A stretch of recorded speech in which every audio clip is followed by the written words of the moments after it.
I guess the grit and the resilience is what I'm also looking at. And impressive, I would say, founders who failed, but are doing it again. So are trying the entrepreneurial journey again. Because what that says to me is they went through the founder journey, which is not an easy journey. They failed.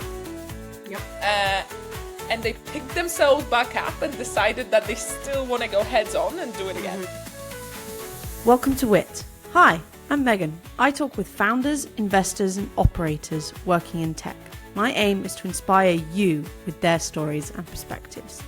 Through this podcast, I want to amplify the voice of women working in tech. If you want to support WITT, then make sure you follow us on your favourite podcasting app. Then you won't miss any future episodes. Today's guest is Dominika, an investment associate at Antler Ventures. Prior to Antler, she was a global partnership manager at Tech BBQ. I have known Dominika for over 5 years, so this is a very special episode for me, because she is one of my heroes. Let's get into it. Hi Dominika, welcome to WITT. It's great to have you on the podcast. Hi Megan, good to be here. Lovely. I would love to kick off our conversation with a lightning round. Is that okay? Yeah, let's do it. Awesome. First question. One thing you wish you knew before becoming a VC? Okay, so basically how to approach a VC. Okay, nice. Simple. I like it. Second question. What's your favorite South Korean word or phrase? So I would say 반갑습니다, which is nice to meet you. Okay. It's just a very casual thing that you can say to, like, if you know 반갑습니다, you'll get around. You can say it to a person you introduce anywhere. So yeah. Okay. Nice. Good to know. Next question. What's one company you wish you had invested in the seed round, and why? I would say, like, any company. Yeah. So I would actually say to that Lovable, which is a company that we did invest in Antler, but we invested in them pre-seed, and because they grew so fast and they were so hot, we weren't able to invest in them in a seed round. Okay. So we weren't able to follow them, but what they're building for basically everybody to be able to code and to build the MVP without knowing how to code is just amazing. And I think it's so cool. And I would love to be able to follow them on with further rounds, because I think they're going to be amazing. Great one. Okay, what's one thing early stage founders get wrong? I guess, to be very honest, deciding if they want to build a VC backable business or not. So a lot of the founders go into the entrepreneurial journey thinking, oh, I need a VC money, right? I need to go on a VC journey. And they just go blind to the VC journey, and they don't kind of take a time to realize, is the business that I'm trying to build a VC business, or is it a business, another type of business that's also amazing, right? Okay. Nice. And then what is your favorite YouTube channel? My goodness. I would say there are two. So depending on the moods. So one is called Yes Theory.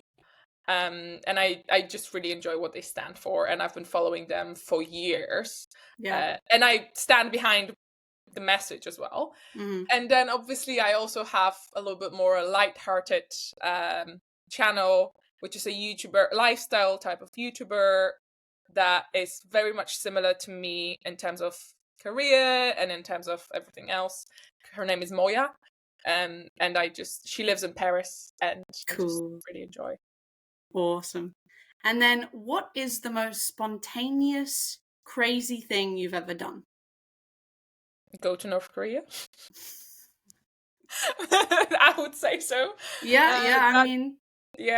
That's sense. The thing that I told my parents after I did it, right? So I would say this is the crazy thing. Great. And then what is your favorite event or conference that you've attended? depends, right? Because Yeah. conferences have different values at different scales. So you have the massive conferences like Web Summits and MWS, etc., which are great basically to see what's up. But if you want any relevant meetings and relevant connections, then you have to look at smaller conferences. And then obviously I have to shout out my barbecue, which I really love. And like they're dear to my heart very much. But I also enjoy Slush. So yeah. Okay. It's a hard question, so it makes sense. And then what industry or trend are you most excited about right now? So I guess everybody is excited about AI. But for me, what's really interesting within AI is actually on the other end. So how to ensure that we're ethically using AI and that also we're able to distinguish, for example, types of content made by humans and not made by humans, etc. So that part of the AI arm, which is like, it's not AI defense, to be very honest, because it's still like mobilized using AI, but the ethical part of AI, it's kind of thing that I'm really looking. Okay, cool. And then what is your favorite place in the Nordics? I'm biased. I gotta say Copenhagen, right? Okay. I love it. I live here. It's the best place on earth for me at the moment in time in my life. Yeah. And I just really like it. Great. And then the last question for the lightning round, which is if you had to describe your journey in 3 emojis, what would they be and why? So I guess I would put either a Chinese or a Korean flag in terms of the emojis. Then I would put crying emoji, but like the crying emoji, because it can be interpreted both as crying out of sadness but also out of happiness, right? Yeah, okay. So it's kind of diverse, so because there was up and down, so I would say that. And then the Danish flag at this moment, I just think it's kind of like lots the of dot, flags. a dot on the on the end, right? Yes, that makes sense. Okay, and that was very good. Thank you so much for answering my lightning round questions. But let's move on to your journey, right? So you grew up in Gdansk, Poland, and you've lived in, as we said, China, South Korea, where you taught yourself Korean, and now you live in Copenhagen, Denmark. Are you really an investor at Antler Ventures, or are you a CIA agent? Well, so what I can answer to that question is I wish. Or maybe not. Is it classified? It is classified. Okay. Right? A little bit. But other than that, I am an investor at this point, which sounds very big. But it's just a super fun role with an impact on the ecosystem, right? Yeah. Well, I think you are a spy, just to be clear. But let's talk about Copenhagen, right? So when did you know that Copenhagen was the one? I honestly didn't know Copenhagen was the one when I was moving. And I guess I didn't even know Copenhagen was D1 up till like almost 2 years of living here. Yeah. So every time obviously, as we discussed, I moved all over the place. Yep. And I always had this mentality of like, oh, if it doesn't suit me, then I'm just going to move somewhere else. And then I'm just going to go. But I guess a little bit more than half a year ago, when I was turning 30, actually, and I was inviting people for my birthday. And I realized that I finally have a group of people that are close to me, that are dear to me, around myself. Like, I've built a life here, and I've built like meaningful relationships. And I'm really comfortable here. And I enjoy my life. I enjoy the quality of life. And it made me think, do I really want to kind of leave everything behind and do it again from scratch, not knowing if I'll be lucky enough or not? Or is this my place on earth, at least for now, what I really love, right? So that made me realize that, yes, this is the place that I really want to live in, and basically take the steps to make it more permanent. And so signing up for all of the apartment lists and everything else, and kind of, deciding that this is the place. Awesome. And we're going to switch gears a little bit, but I love talking about Copenhagen. But yeah, we're going to talk about before you joined Antler, right, which we'll come back to later. You were the head of global partnerships at Tech BBQ, which we talked a little bit about as well. Which, if people don't know, it's a barbecue for tech people in Denmark. Wow. Woo! Great marketing, Danish people. Yes. If you put it very simply, there is always a barbecue. So yes, of course. But tell me about Tech BBQ. What was your role like there? So I guess also taking it a step back, why I decided to join Tech BBQ and that role. When I moved to Denmark, I realized that if I want to build my network here, if I want to establish myself here, I need a job that will allow me those connections and kind of help me build those relationships. Yep. And then the opportunity with Tech BBQ came, and it fit perfectly. So basically what I was doing is I was working with all of the international delegations, all of the governments, trade organizations, etc., on organizing delegations from all of the countries, as well as working with clusters, investors, corporates, etc., or like international ones, bringing them to Denmark and to Scandinavia, to be very honest, for the conference. Yeah, and the conference has been amazing. It worked. It opened a lot of doors for me. It built my network in Denmark. It allowed me to kind of ground myself here in the ecosystem, while at the same time being in the middle of it and kind of touching on all of the different verticals. All the different areas. It was an amazing time that taught me a lot. I met so many amazing people during that time. So yeah. Really set you up for success, you could say. Indeed. They will always have a special place in my heart. Yes. And let's now talk about Antler, right? So very well-known VC firm, but they aren't a classic VC, you could say. So they raise like one fund and focus normally on like one country. So could you explain how that works? Yeah, of course. So I guess it's worth also mentioning that Antler is currently the most active early stage investor in the world.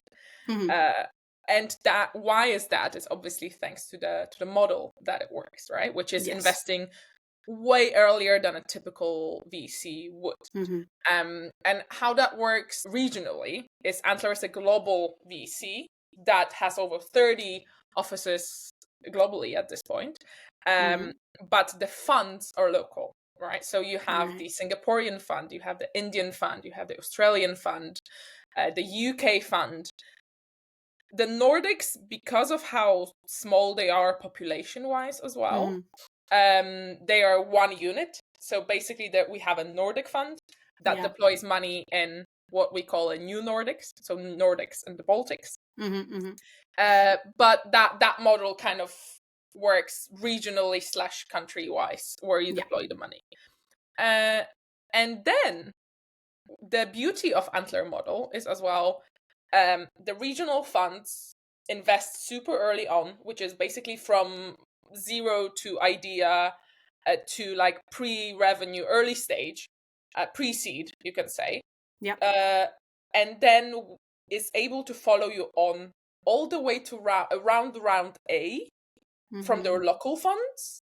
And then they have what we call Antler Elevate, which is a global growth fund, which is the global fund that kind of deploys the money and the tickets for the further rounds, so round B and even C. Yeah.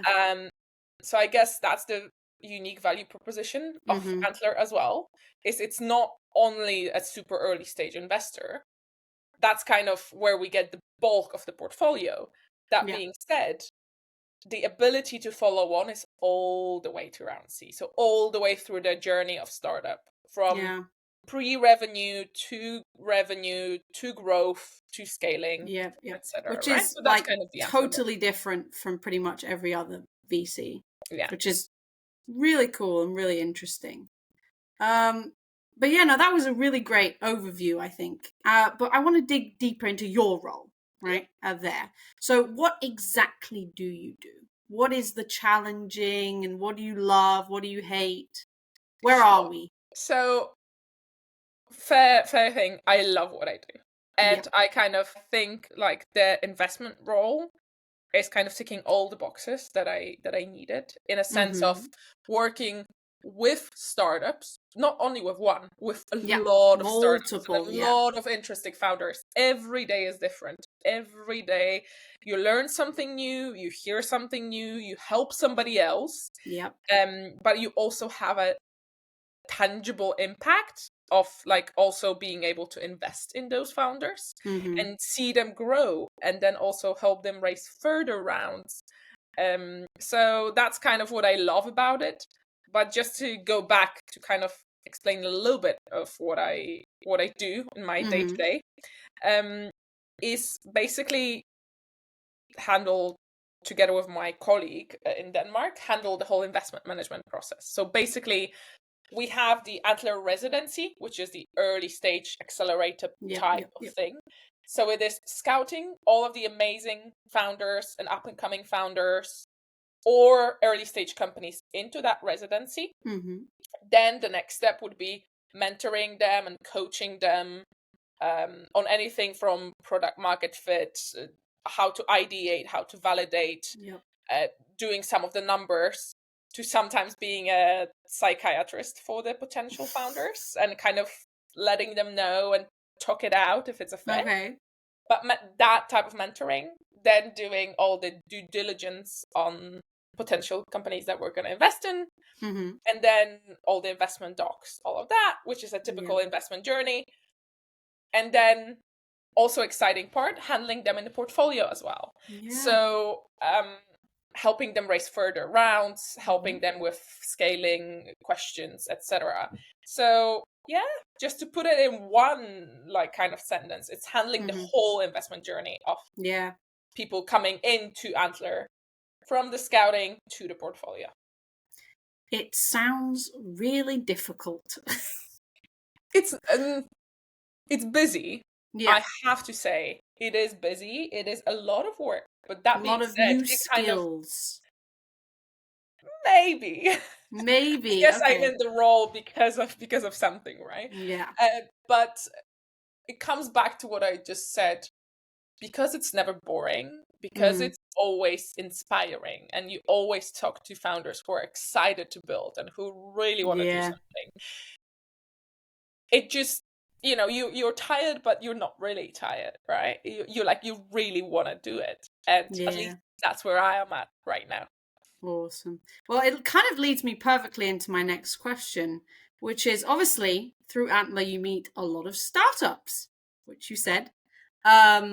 But which startup founders have you find particularly impressive, and what? So I guess there are a lot of founder traits that I'm looking for, but I guess the grit and the resilience is what I'm also looking at. And impressive, I would say founders who failed, but are doing it again.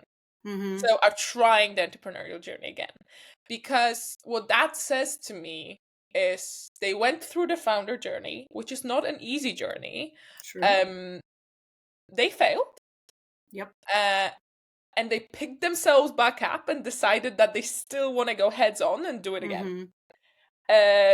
Because they still want to change the world, that they still want to do something, right? So that type of attitude is, I think, the attitude of a super strong and super successful founder. And a lot of the founders who failed, they are afraid to come back to VCs and say that they failed, which I think is a mistake, right? Because for me, it's a great thing knowing that they're still trying to build and still trying to do something, right? Yeah. I feel like it's a very common theme, very important theme in kind of every founder. Yeah. And if you don't do that, then you're kind of not really founder material, you could say. But yeah, no, definitely. And now we're going to like kind of switch around your career, right? Still sit on that track. But when you look back at your career and your careers so far, what are the pivotal moments that got you to where you are today? So I guess first was obviously my university journey, right? So I actually ended up in the university and the degree that I went for by accident. I mean, not by accident. It was my second choice. But I was actually planning to be an architect, right? And I was training to be an architect. But obviously my type of personality, I only had one university that I wanted to go to, and that was the university. Yep. And I applied. I passed the exams, but then I failed one of them, and I didn't get in. And instead of like trying to see if I apply again, etc., I went with my second choice, which at that time was international business with Chinese. And that's where the whole journey started, with Asia and the Korea and everything else. So like that was definitely a very pivotal moment. I would say then not even China, but going to Korea. Because that was connected to work rather than studying and kind of enjoying myself. That was the second pivotal moment. The third, I guess, like a lot of people will say, I guess the pandemic was kind of a big impact, right? On reevaluating what I want to do in life, etc. Yeah. And then the fourth one would be moving to Denmark.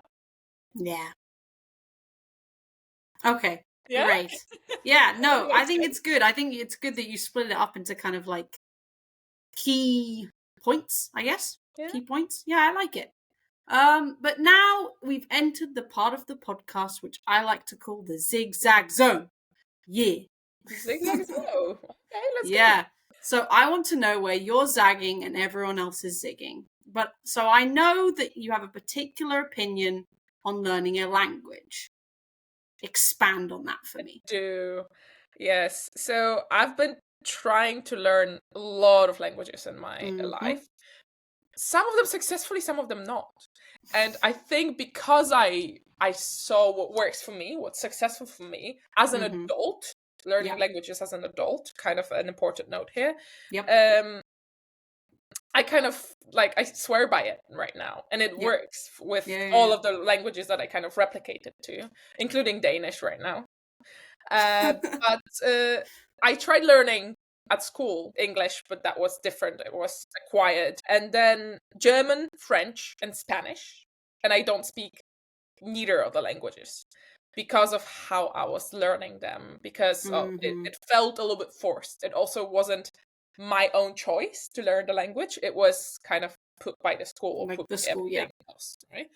And I was kind of stuck in the education part of it. With the languages like Chinese, like Korean, like now Danish, the first important part to learning a language is you really have to want to learn the language, right? If you're forced into it, it's gonna be 4 times more difficult than it should be, right? Second of all, and like the biggest thing for me, it's immersion, language immersion. That's how I learned Korean without classes. It's basically surrounding myself. Obviously, it's good when you live in the country that speaks the language because then you can surround yourself. That makes sense. But radio, music, TV, everything else running in that language. And I remember, like, at the beginning when I was learning Korean, I didn't understand the news. Like, I didn't, but I still watched it. Yep. And I guess it took me 3 to 5 months where my brain kind of started putting the dots and connecting the dots. Yeah. and I started comprehending the language, and I started picking it out of context and like understanding it out of context rather than sitting down and learning the grammar, etc. Yeah. I would say it's still pretty important in terms of the grammar, Mhm. but I would put it as a secondary thing rather than the initial thing. Yeah. And when you think about it, that's how children learn the language. That's how they don't sit in front of books and learn grammar. They just talk and they just True. listen, right? So it worked for me with 2 Asian ones. It is questionable but working so far with Danish. Yeah. We'll see. Let's talk in a year. We'll see. Okay. But that's kind of the way I learn languages right now, Mhm. right? It's just immersion. Yeah. And it makes so much sense. And it's so simple, but so many people just don't do it that way. And, you know. I guess also it is very individual, right? It like depends if somebody is very academic, if somebody likes structure, if somebody Yeah, likes, true, you know, true. then they're gonna like It's for different people. grammar approach, right? But with my brain being all over the place, it's kind of better with stimuli like this. Yeah, definitely. Well, that was awesome. Now it is story time. So last year you spoke at a conference, big tech event in Shanghai. I did. Tell me about that. So the opportunity came through my Tech BBQ network, of course.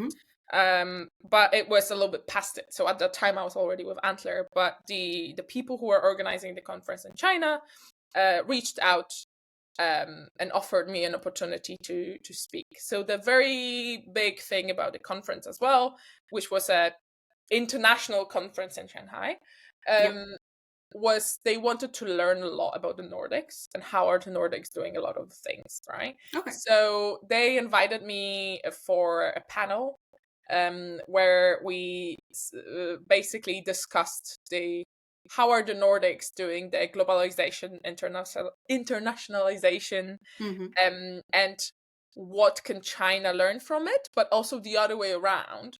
What China is doing great and what are the Nordics and what are the alignments, etc., etc. Was super interesting topic. It was 3 of us at the panel, and so we had an investor, we had a startup founder, and then we had a person from the more of a governmental side. So from the ICDK, which is Innovation Center Denmark, office in Shanghai. So we were talking about that because people don't realize how many similarities are between Asian and Nordic ecosystems, and how many opportunities can be there, right? And because obviously of me being a champion for the Asian ecosystems, they wanted me there. But that was only one topic. And I guess it's important for me to touch on the second topic as well. So I was talking about women in tech, women in the investment space, etc. What I think it's important to mention is I wouldn't have decided to pick that and speak on that panel if it was anywhere in the Nordics. Because I think Nordics are at such a forefront of like the diversity and equality and everything else. It is at this point important to do rather than talk in the Nordics. So I would pass on the opportunity because I also don't want it to be like a sadder train of, oh, why are women so sad and underrepresented? But China is a little bit of a different story.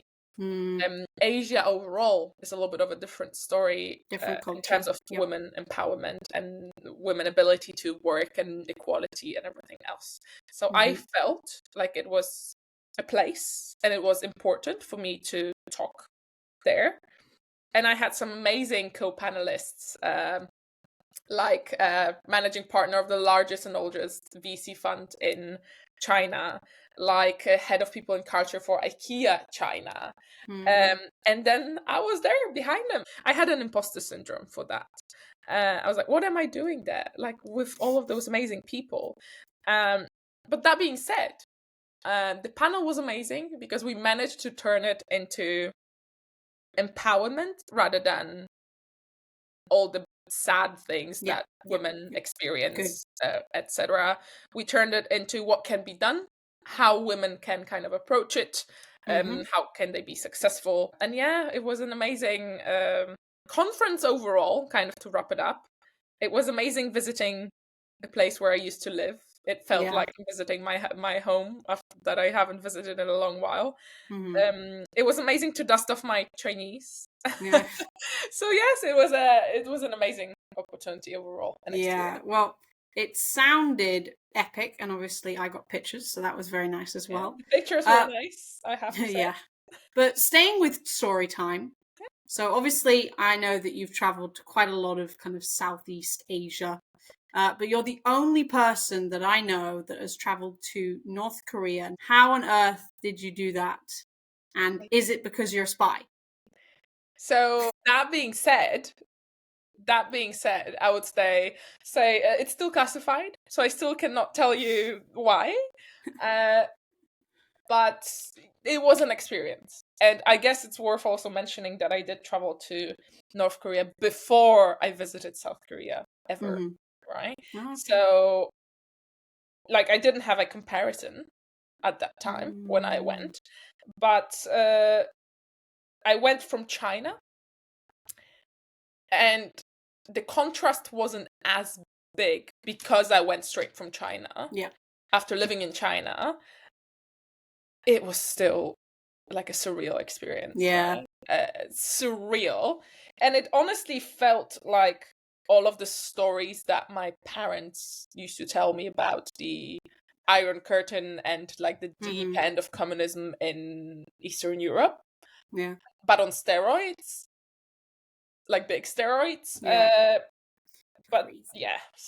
Still, So crazy. I'm glad I experienced it. Would I ever do it again? No. Okay. Would I go at any other time? Like, for example, if I were to go for the first time now, I would say no. It's way too dangerous. Yeah. Right? I kind of slid in at it was 2015, so it was kind of still perfect timing. Pretty calm in that sense, right? Okay. Yeah. Well, that was very interesting, very cool, very awesome. But we're now coming, sadly, to the end of the podcast. But I have 3 final questions for you. So, imagine it's 2035. I will be 27, and you will be 40. Oh my god. What does your life look like? Honestly, I don't think it's gonna be much different in the sense of who I am as a person. I think my 30s are going to be way better than my 20s were.